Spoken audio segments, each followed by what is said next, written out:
अपनी प्राकृतिक सुंदरता और शांत वातावरण के लिए प्रसिद्ध था। गांव के बीचों बीच एक बड़ा पीपल का पेड़ था, जिसे गांव के लोग पूजते थे।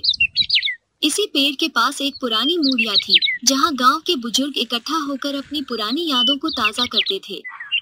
इस मूढ़िया के बारे में कहा जाता था कि यह बहुत पुरानी है और इसमें कुछ छिपा हुआ है, लेकिन कोई नहीं जानता था कि वो क्या है। लक्ष्मण, एक 18 वर्षीय लड़का जो गांव के एक किसान परिवार से था, हर दिन अपनी माँ के साथ खेतों में काम करता था। उसकी जिंदगी में कोई खास बदलाव नहीं था, लेकिन वो हमेशा कुछ नया करने की तलाश में रहता था।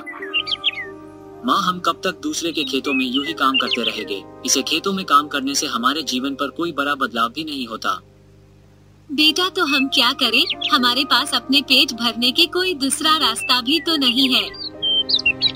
माँ, मुझे लगता है कोई नया तरीका ढूंढना होगा, नहीं तो हमारी जीवन और बेकार हो जाएगी। ये जमींदार किसानों को खून पानी की तरह बहाकर चूस जाते हैं। बेटा, तुम पढ़ लिख कर बड़ा आदमी बन जाओ, तब तुम इस गांव की तस्वीर बदल देना। लक्ष्मण का जीवन साधारण था, लेकिन उसकी आंखों में सपने बड़े थे। वो कुछ अलग करना चाहता था, पर उसे समझ नहीं आता था कि वो क्या करे। उसकी दोस्त माधवी, जो उसके साथ स्कूल जाती थी, उसे हमेशा प्रेरित करती थी कि वो कुछ नया सोचे और करे। एक दिन माधवी और लक्ष्मण साथ में स्कूल जा रहे थे।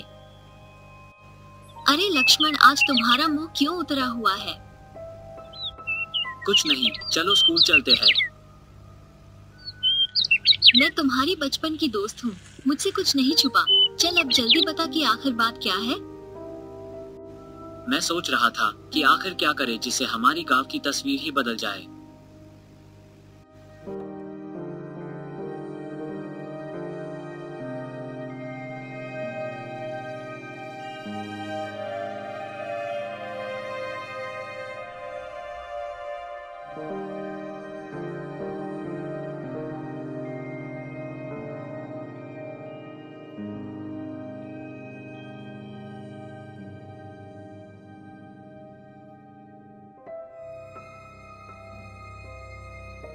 वो लोग आपस में बातें कर ही रहे थे, तभी उनकी स्कूल आ गई। वो लोग अपने क्लास में चले गए।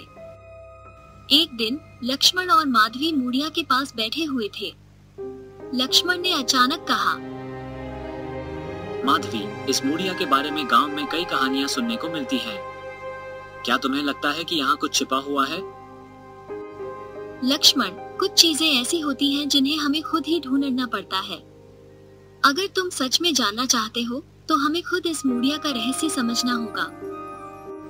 तुम ठीक कहती हो, हमें इस मूढ़िया के नीचे खुदाई करके देखना चाहिए। अगले दिन लक्ष्मण और माधवी ने मूढ़िया के पास खुदाई करने का फैसला किया।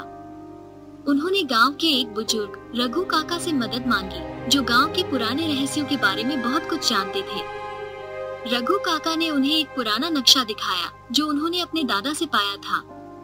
इस नक्शे में मूढ़िया के नीचे कुछ संकेत दिए गए थे, जो किसी खजाने की ओर इशारा कर रहे थे। लक्ष्मण और माधवी ने इस नक्शे के आधार पर खुदाई शुरू की। जैसे जैसे वे गहराई में जाते गए, उन्हें कुछ धातु की चीजें मिलने लगी। अंततः उन्हें एक पुरानी लोहे की चाबी मिली, जो बहुत भारी थी और उस पर कुछ अंकित था जिसे समझना मुश्किल था। ये कोई साधारण चाबी नहीं है। इस पर जो लिखा है वो प्राचीन भाषा में है और इसका मतलब है भाग्य की चाबी। ऐसा कहा जाता है कि इस चाबी से उस खजाने का द्वार खुलता है जो गांव की किस्मत बदल सकता है। क्या सच में काका, इस चाबी से हमारे गांव की तस्वीर बदल सकती है? हाँ बेटा, मैंने सुना है। ये जिस तिजोरी की चाबी है, उसमें अथाह सोने चांदी के भंडार है। लक्ष्मण और माधवी ने निर्णय लिया कि वे इस चाबी का उपयोग करेंगे और खजाने की खोज करेंगे। उन्होंने नक्शे के बाकी हिस्सों का अध्ययन किया और पाया कि खजाने का द्वार गांव के पुराने मंदिर के पास था, जो अब खंडहर में बदल चुका था। लक्ष्मण और माधवी ने रात के समय मंदिर की ओर प्रस्थान किया।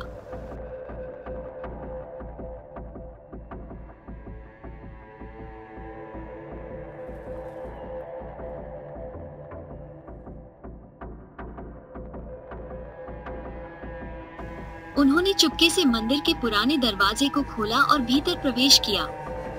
वहां का दृश्य भयावह था, परंतु उन्होंने हिम्मत नहीं हारी। मंदिर के सबसे अंधेरे कोने में उन्होंने एक पुरानी तिजोरी पाई, जिस पर वही संकेत थे जो चाबी पर अंकित थे। ये रही तिजोरी, अब हम इसे खोलने की कोशिश करते हैं। हाँ जल्दी करो, नहीं तो कोई आ जाएगा तो परेशानी हो जाएगी। तिजोरी के भीतर सोने चांदी के सिक्के, जवाहरात और कई मूल्यवान वस्तुएं थीं। परंतु सबसे महत्वपूर्ण था एक पुराना दस्तावेज मिला। अरे ये क्या है? लगता है ये दस्तावेज है। पढ़ो तो क्या लिखा है इसमें। ये खजाना सूरजपुर गांव के लिए है। इसे उस व्यक्ति को सौंपा जाए जो गांव के लोगों की भलाई के लिए इसे उपयोग कर सके। लक्ष्मण और माधवी ने निर्णय लिया कि वे इस खजाने का उपयोग गांव के विकास और किसानों की मदद के लिए करेंगे। उन्होंने गांव के सभी किसानों को इकट्ठा किया और उनके सामने खजाना पेश किया। किसानों ने लक्ष्मण की सराहना की और पूरे गांव ने मिलकर इस खजाने का उपयोग गांव की भलाई के लिए किया। बेटा, आखिर तुमने अपने गांव की तस्वीर बदल ही दी। मुझे तुम पर गर्व है कि तुम्हें इतना बड़ा खजाना मिला, लेकिन तुम्हें कोई लालच नहीं आया और तुमने बिना किसी स्वार्थ के सारा खजाना गांव वालों में बांट दिया। मैं धन्य हो गई तुम जैसा बेटा पाकर।